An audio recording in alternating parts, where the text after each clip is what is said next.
How does this change your job, the fact that basically the leadership, there's been a turnover there at Macquarie Street? Yeah, thanks, Kieran. Look, I'm not wild about it, actually. I can understand the Premier's resignation last week. The circumstances were really well ventilated and she explained it. But I think to use that resignation as an opportunity to leave during the pandemic is pretty poor form, to be honest with you. We've got a serious situation in New South Wales, the health crisis compounded by an economic crisis. And to have by-elections, multiple by-elections because members of Parliament want more jobs or different jobs is not a good enough excuse.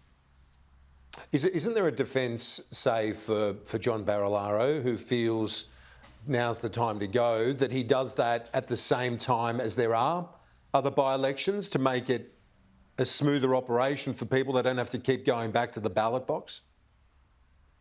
I can understand the pressures of the Deputy Premiership, but we've got a backbench in New South Wales, as we do in every parliament. And leaving the parliament, causing a by-election. I mean, none of us went to the last election and said, look, I'll be your member for 4 years, but if I get a better offer or I've had enough, I'll hit the road. I don't think anyone would get elected under those circumstances. Kieran, these by-elections aren't cheap either. They're $1.5 million each. And it takes time, the focus and the financial help away from the pandemic at the moment. Again, I want to ring fence the Premier's decision. I completely understand that. But if we're going to have multiple by-elections, it will take the focus off the people of New South Wales, probably at the most critical juncture we've had in decades in New South Wales. Is it a bit of a balancing act for you in terms of responding to the departure of the Premier? Because she's still very popular, and we've seen that outpouring of, in sometimes some occasions from voters, they've been grieving the fact that she's gone. But for you, you're the opposition leader. You know there are questions here that ICAC want to ask. It's a bit of a balancing act, isn't it, in terms of dealing with a popular Premier on the way out?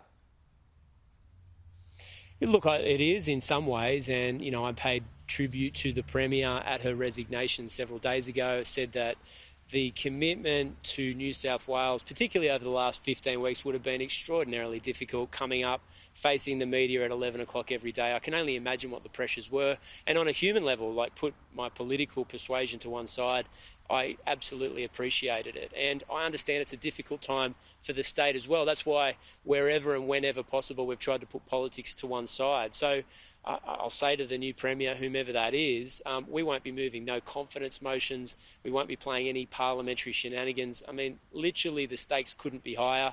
173,000 people in New South Wales lost their jobs last month, and that should be the job that we're focusing on over the next couple of weeks. And in terms of that reopening, just remind our viewers, what's your view on their plan at the moment? Are you supportive of the game plan as New South Wales emerges from lockdown? Yeah, well, it became evident over the 15-week period that Kerry Chan and the Premier, Gladys Berejiklian, had worked out a model. It was consistent with the Doherty Institute modelling. It was for a graduated opening from 70% vaccinations to 80%. And we threw our support behind that roadmap. We thought that it was appropriate, considering two things. Firstly, the extremely high vaccination rate, particularly in Western Sydney. Blacktown local government area, for example, had a 93% first dose vaccination. And the second thing is we're 15 weeks of lockdown, kids are at home, not in school, and something has to give. And now we've said to people, I have as well, all political leaders in this state have said, get vaccinated and your freedoms will return. It's a simple point here. That promise had to be honoured. Dominic Perrottet, he's been criticised by some observers as being too conservative. The fact is, though, I spoke to him just on Thursday, and he was very strongly supportive of, if you look at things like climate policy, their aggressive and ambitious reduction plan for 2030 emissions to halve the state's emissions. So on things like that, he's quite progressive. Is he going to be a challenge for you to try and take on as opposition leader? He will be a challenge. Yeah, the Liberal government, the incumbent government in New South Wales will be a real challenge for New South Wales Labor. And I'll be saying to my MPs, we're coming from a long way back. So there'll be absolutely no hubris from us. We have to earn each and every vote that we get in the run-up to March 2023. I think in relation to Dom, if he gets the job tomorrow, I understand there'll be a ballot, but Australians are inclined to give a new bloke a go, and I think that's a wonderful, endearing trait of the Australian character. The focus needs to be on the pandemic over the next few weeks. But I have to say, Kieran, after that, there'll be a real focus on his record when it comes to tolls, taxes, fines, charges and the cost of living, particularly for the millions of people that live west of Parramatta in Sydney. So where do you carve out your message then, given there are some similarities here, you know, with that climate policy, for example, on the pandemic response? There's a fair bit of common ground. How do you carve out your niche?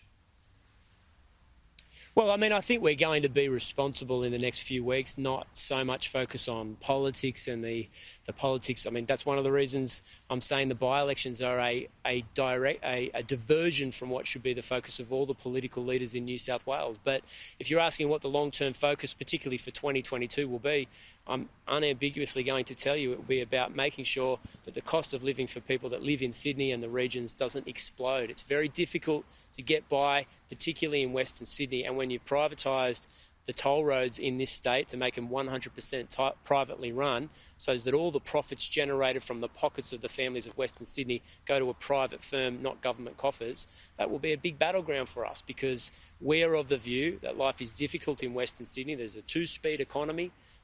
People are doing it very tough, regardless of how hard they work and how committed they are to getting ahead. And we want to be their champions inside New South Wales politics. And just finally, I tell you what, it's never a dull moment there on Macquarie Street, is it? I mean, it's like the weather in Melbourne. It seems to change every day. But look, there are big issues to deal with, Kieran, and we're focused on that. We want to be constructive. We're saying to the new Premier of New South Wales, we want you to land the next few weeks. We don't want you to fall flat on your face, because the stakes are very high for the millions of people that live in New South Wales. Chris Minns, appreciate your time. Talk to you soon. Thanks, Kieran. Appreciate it.